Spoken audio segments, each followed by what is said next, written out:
berbicara pada konteks hak asasi manusia. Ini hanya beberapa fakta ya dengan situasi ini yang hari ini belum menjadi prioritas negara dalam mengatasi situasinya.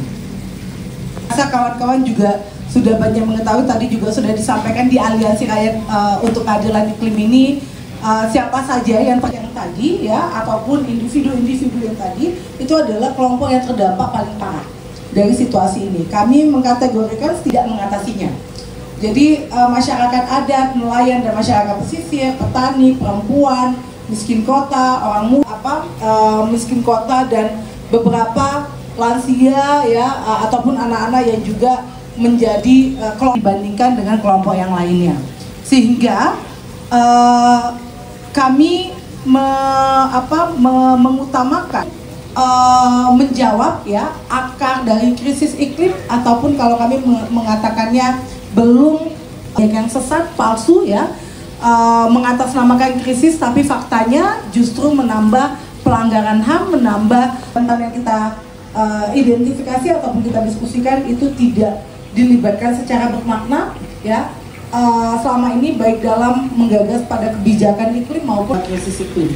Akan membangun resolusi gagasan gitu ya, solusi rakyat ya dalam mendesak negara, pemerintah dalam mewujudkan keadilan iklim, termasuk di dalamnya untuk mendorong kebijakan-kebijakannya. Sasaran utamanya dari Temu Rakyat ini jadi tidak hanya jadi proses yang dilakukan ya Temu Rakyat zaman Soeharto ya, yang terlibat banyak dalam kasus-kasus tanah, petani, tambang dan lain sebagainya, itu melihat apa yang terjadi sekarang itu kenapa tidak jauh berbeda dengan yang apa terjadi pada zaman Soeharto. Apakah ada pengulangan sejarah gitu ya?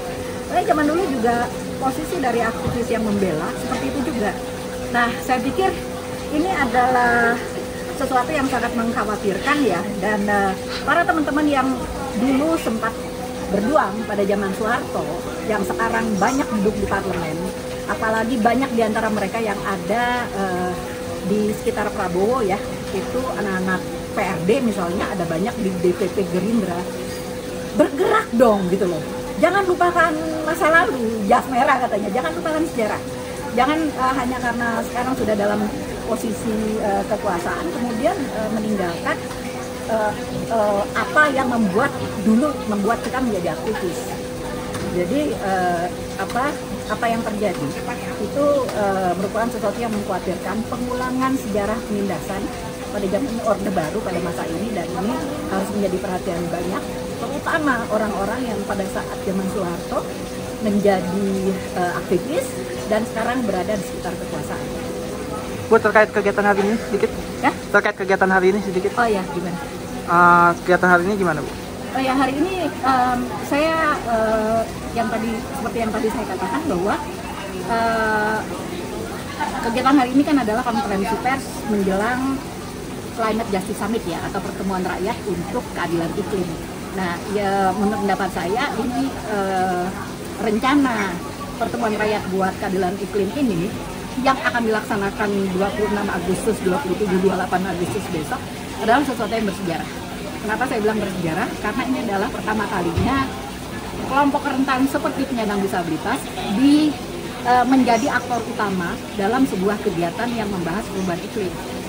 Sebelumnya banyak masyarakat kelompok rentan yang tidak pernah menjadi bagian dalam diskusi-diskusi keadilan iklim, termasuk dalam rancangan undang-undang yang sekarang dibahas sedang dalam proses untuk dibahas baik di DPR maupun di DPD, terutama yang dari Partai Amanat Nasional itu tidak pernah melibatkan masyarakat dalam penyusunannya, hanya melibatkan konsultan. Jadi bahwa kemudian pertemuan rakyat untuk keadilan iklim ini mengedepankan betul-betul kelompok-kelompok rentan sebagai peserta, termasuk sebagai pengambilan keputusan dalam isu-isu yang penting, ini adalah sesuatu yang bersejarah.